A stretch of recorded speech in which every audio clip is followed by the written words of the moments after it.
Devenez meilleur chaque jour. Shalom bien-aimés dans le Seigneur. Notre méditation du jour s'intitule « Devenez meilleur chaque jour ». Nous tirons notre texte dans Luc chapitre 2, le verset 40, qui nous dit ceci. « Or, l'enfant croissait et se fortifiait. Il était rempli de sagesse et la grâce de Dieu était sur lui. » Alléluia. Si vous ne devenez pas meilleur chaque jour, vous ralentissez le succès de la grâce de Dieu dans votre vie. Sachez que vous n'êtes en compétition avec personne dans votre vie, car vous seul pouvez vivre votre vie. Même si Dieu donnait votre vie à quelqu'un que vous considérez plus que vous, celui-ci ne pourra jamais la vivre comme vous. Au final, vous êtes le seul dans toute l'éternité à vivre votre vie. Dieu s'attend seulement à ce que vous soyez chaque jour plus meilleur qu'hier. Entrons régulièrement en nous par la réflexion et regardons ce que nous devons améliorer dans notre vie. Nous le devons parce que c'est obligatoire pour bien vivre. En fait, vivre c'est évoluer. Évoluer, c'est subir et effectuer des changements qui nous rendent plus meilleurs. Dans le texte du jour, il est écrit de Jésus que l'enfant croissait et se fortifiait. Jésus savait qui il était dans ce monde. Il aurait pu se dire que Dieu va tout faire pour l'aider. Mais non. Il savait que s'il ne devenait pas meilleur, il va être en retard par rapport à sa destinée ou échouer sa vie. Alors, il croissait et se fortifiait. Deux fois, Jésus allait fréquenter des docteurs et les hommes de haut rang pour poser des questions et tirer instruction.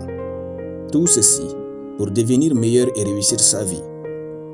Vous, que faites-vous de l'appel de Dieu qui est sur vous? Tout appel de Dieu n'est pas que pour devenir pasteur. Vous avez un appel de Dieu pour accomplir quelque chose de particulier. Êtes-vous en train de devenir meilleur? Spirituellement, physiquement, intellectuellement, financièrement, économiquement et socialement, êtes-vous devenu si meilleur pour accomplir votre destinée?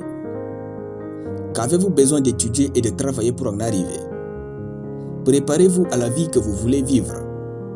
Avec Dieu, vous n'aurez pas ce que vous voulez, mais ce à quoi vous êtes préparé. Ne croyez jamais quelqu'un qui dit qu'il fera de grandes choses à l'avenir sans engager de grands sacrifices aujourd'hui pour être meilleur.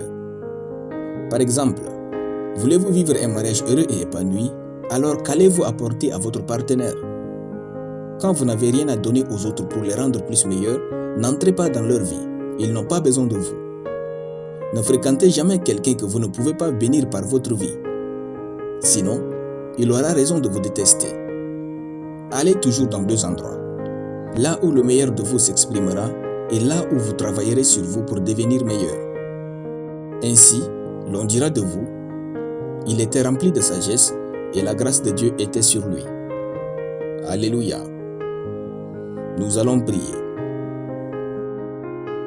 Merci Jésus pour ta parole qui nourrit mon esprit. Je deviens de plus en plus meilleur par la lecture, l'étude, le travail, les conseils et l'enseignement de la parole de Dieu au nom de Jésus. Amen. La lecture biblique en une année, 2 Rois chapitre 11 à 2 Rois chapitre 15. Soyez bénis, c'était le pain du ciel.